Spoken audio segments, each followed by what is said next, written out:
O cordeiro foi cortado, ele vem pra nos visitar. Na porta o sangue está, no crepúsculo da tarde. Ele vem pra nos libertar.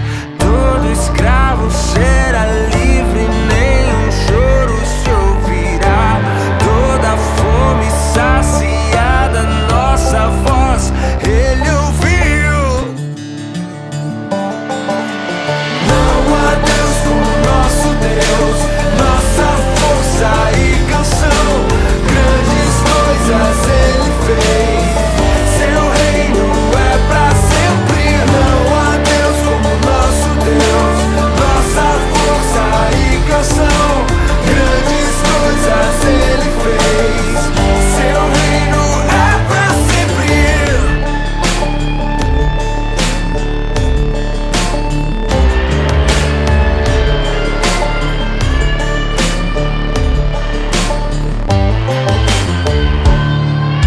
Na cruz o sangue está, é sexta-feira à tarde. Ele veio pra nos salvar. Esmagado o filho foi, Cristo está crucificado. Morreu em nosso lugar, sua vida derramou, nenhuma condenação há. Na montanha da caveira ao nosso lado Deus está. Não há Deus como nosso Deus, nossa força e canção. Grandes coisas ele fez, seu reino é pra sempre. Não há Deus como nosso Deus, nossa força e canção. Grandes coisas ele fez, seu reino é pra sempre. Pra nos dar sua doce graça, nos trouxe a redenção.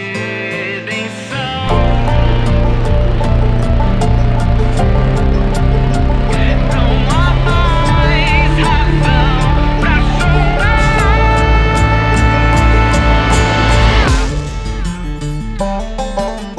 Não há Deus como nosso Deus, nossa força e canção.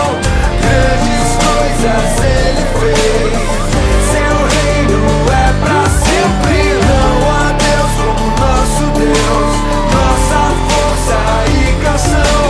Grandes coisas ele fez, seu reino é pra sempre.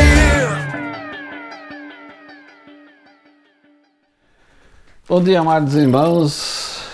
Como sempre, já fazem 2 meses, já praticamente 2 meses que a gente está nessa quarentena, que está indo para mais de 60, né? Em vez de ser 40, está indo para 60. Mas estamos firmes na promessa de que Deus vai nos livrar desse vírus e podermos estar juntos numa comunidade única, louvando ao Senhor, agradecendo a Ele por tudo que Ele tem feito por nós. E mais uma vez, Ele nos dá um dia lindo para podermos consagrar o seu santo e eterno nome nesse domingo, onde sempre buscamos agradecer a Deus por tudo que tem feito, agradecer a Deus pela vida, pelo alimento que Ele nos dá e por estar sempre conosco quando precisamos do seu auxílio. principalmente aqueles que precisam sentir o prazer de estar com Jesus Cristo em seu coração, na sua vida. Então, nós saudamos em nome de Jesus Cristo a todos e nesse momento vamos fazer uma oração. Ó Pai Santíssimo, muito obrigado, Pai, por esse momento de estarmos juntos, não fisicamente, mas espiritualmente, no mesmo e no único Santo Espírito que nos unge nesse momento, ou no prazer de estarmos juntos para glorificar o Teu santo nome, ouvir a Tua palavra e também ouvirmos alguns cânticos que cada um tem nos seus celulares ou nas suas vitrolas, nos seus rádios, para que sempre possamos cantar algum hino de louvor a Ele nesses momentos difíceis que estamos passando. Nós te agradecemos, ó Pai, pela saúde que nos concedes, enfim, por tudo aquilo que nos dá para podermos passar por esses momentos difíceis. E é mais ou menos a mesma forma que os seus filhos passaram no Egito quando das mortes dos primogênitos egípcios. Senhor, fique conosco, fala aos nossos corações, santifica-nos na Tua vontade e no Teu querer, da mesma forma, para que andemos sempre juntos, para glorificar e cada vez mais estarmos com o coração aberto para ouvir a Tua voz. Em nome de Jesus Cristo. Amém.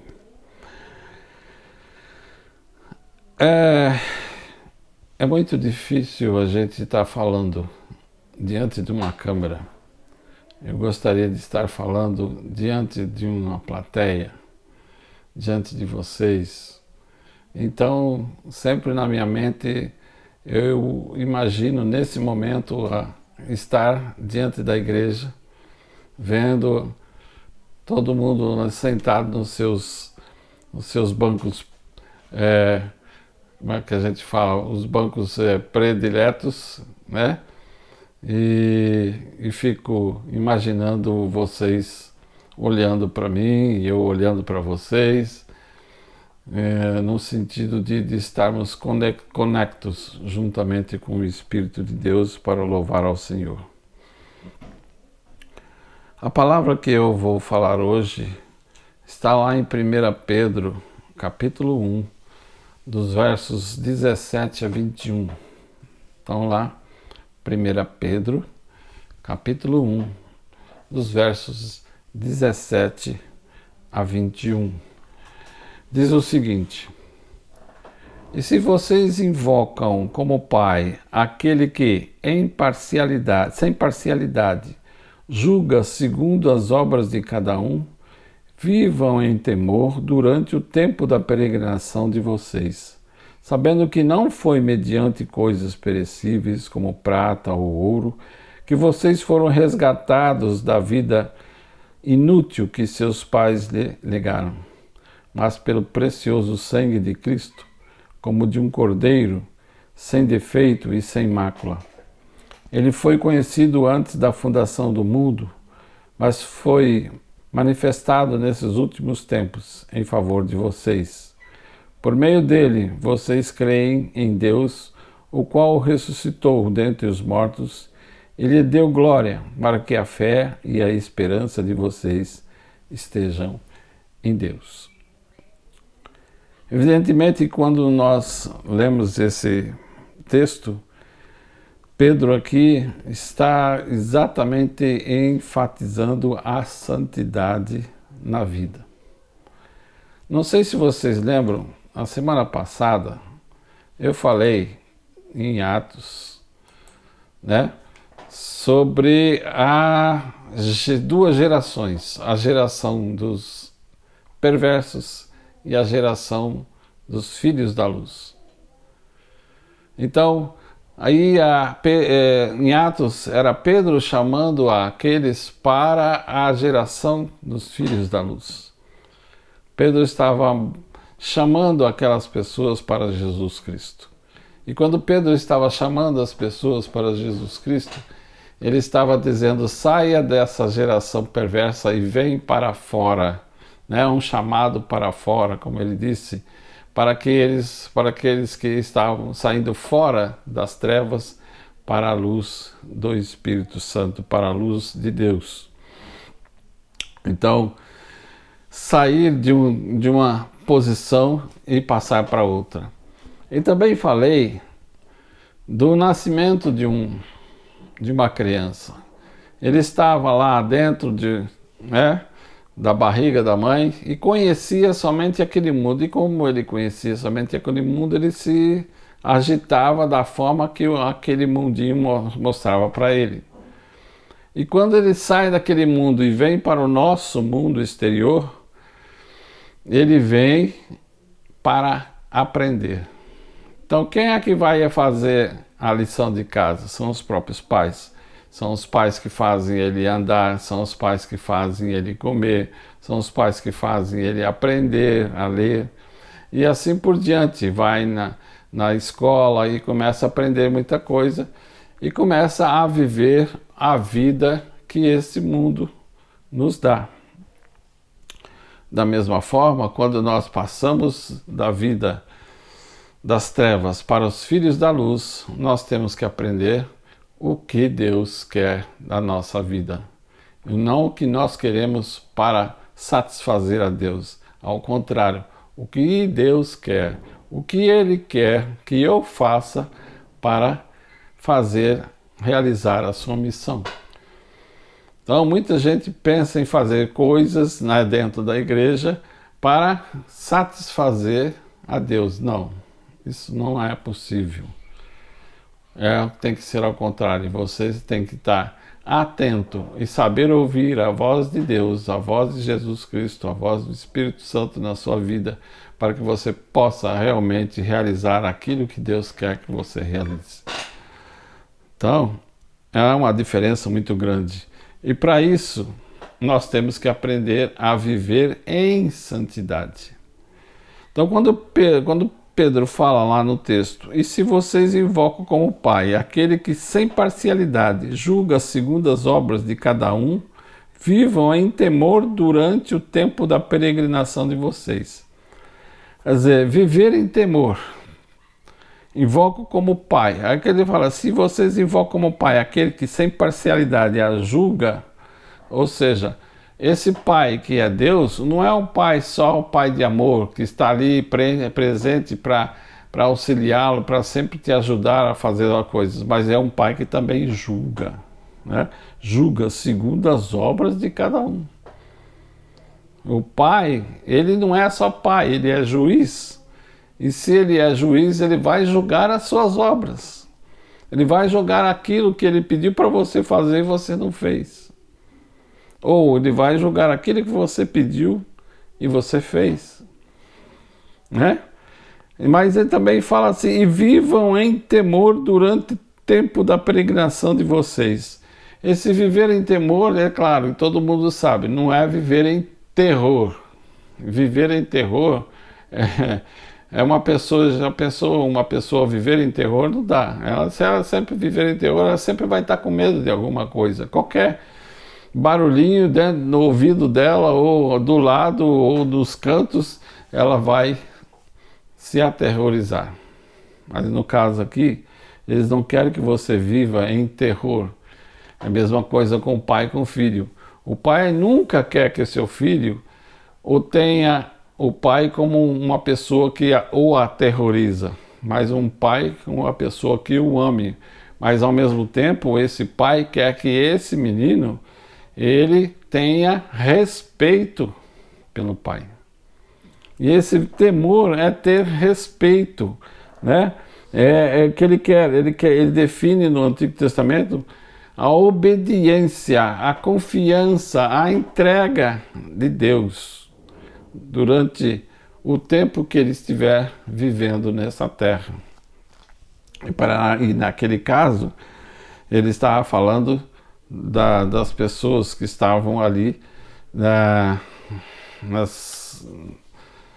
como é que a gente vai dizer assim, nas diásporas, né? Estavam fugindo das perseguições dos soldados romanos.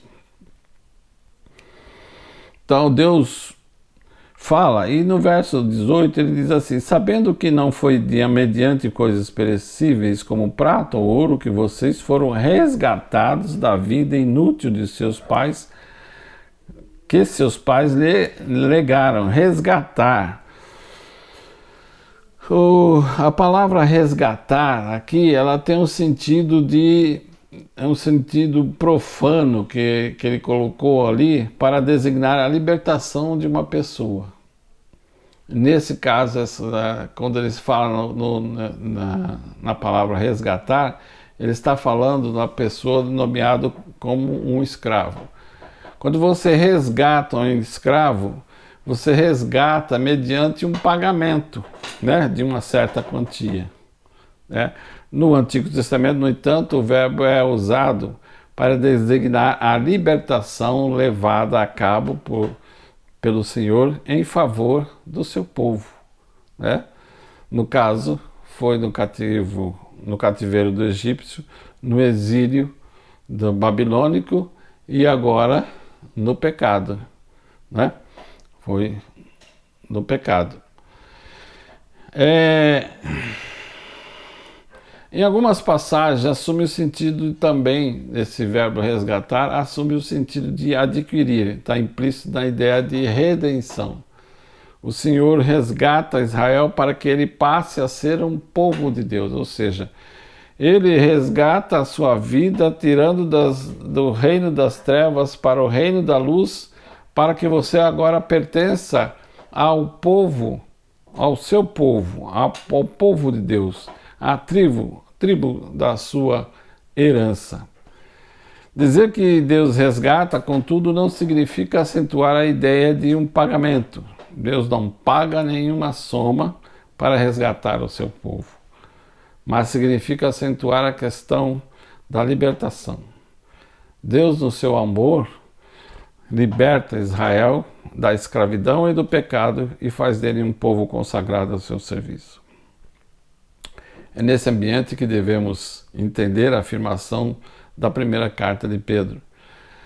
Aliás, a tipologia do êxodo e libertação está bem expressa na referência ao Cordeiro sem defeito, né? No versículo 19, fala assim: mas pelo precioso sangue de Cristo, como de um cordeiro sem defeito e sem mácula.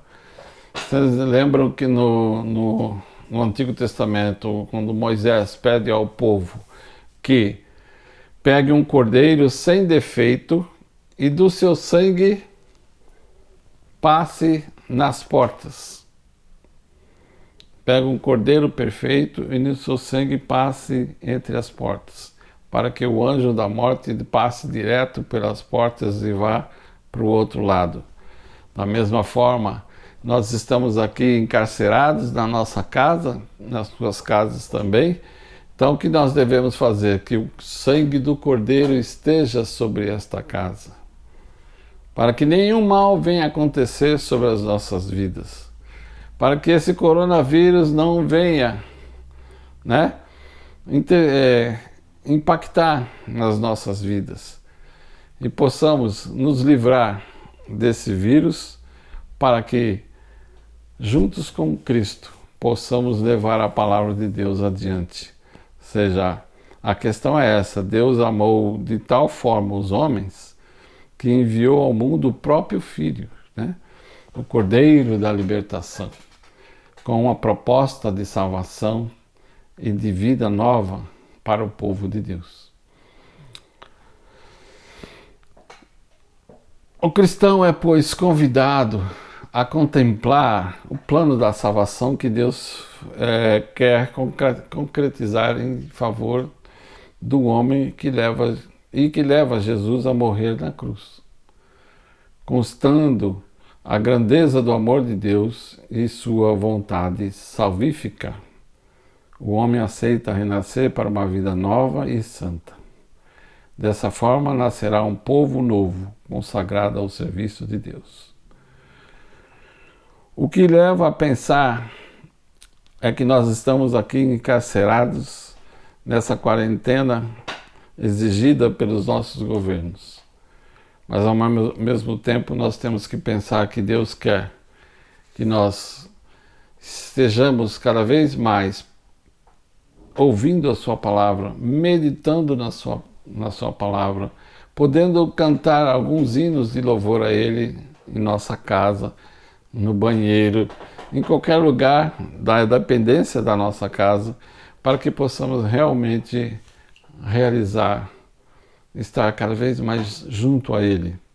E quando nos libertar desta casa, desse cativeiro, possamos levar a libertação de Cristo Jesus para as outras pessoas.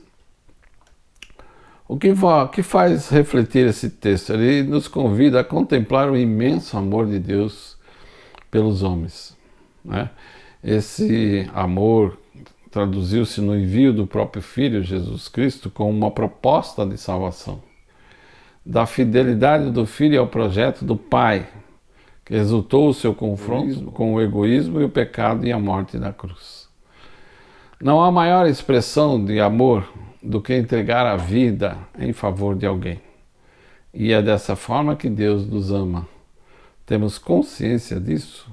Nós temos consciência disso? Nós temos consciência desse grande amor que Deus tem por nós, que trouxe seu Filho amado Jesus Cristo para sofrer em nosso lugar, para morrer em nosso lugar e com seu sangue remidor tirar todos os nossos pecados, do poder do pecado sobre as nossas vidas? Temos consciência disso? Temos consciência da contemplação de Deus que resulta numa resposta nossa, ou seja, essa resposta deve se traduzir-se numa conduta nova, de nova obediência a Deus, de entrega incondicional nas mãos de Deus, de adesão completa aos seus planos, valores e projetos. O amor de Deus inspira-me a motivar-me para viver com coerência e fidelidade e os seus valores. O mundo em que vivemos potencia mais o egoísmo e a autossuficiência do que o amor e a adoção. Os homens do nosso tempo vivem de forma geral voltados para si mesmos, para seus pequenos interesses pessoais e para a realização imediata dos seus sonhos, desejos e prioridades. Nós, os crentes, no entanto, somos convidados a viver e anunciar a lógica de Deus, que é a lógica do amor e da entrega da vida até as últimas consequências. Qual é a lógica que domina a minha vida, que eu transmito nas minhas palavras e nos meus gestos? A lógica do amor, da entrega, da adoção até as últimas consequências? Ou é a lógica do egoísmo, do orgulho, do amor próprio? Precisamos pensar, precisamos refletir. Quem somos nós? E por que estamos aqui? Se nós cremos em Cristo, nós temos que estar pensando igual a Cristo. Nós temos que ter os mesmos pensamentos. E para ter os mesmos pensamentos, nós temos que ter a sua paz.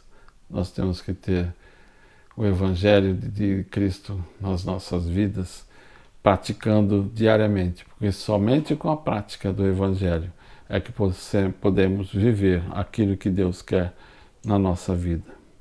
Que Deus possa prover sustentação nas nossas vidas, para que possamos realmente sermos úteis na sua seara, para que possamos plantar, para que possamos colher frutos para a honra e glória do teu santo e eterno nome.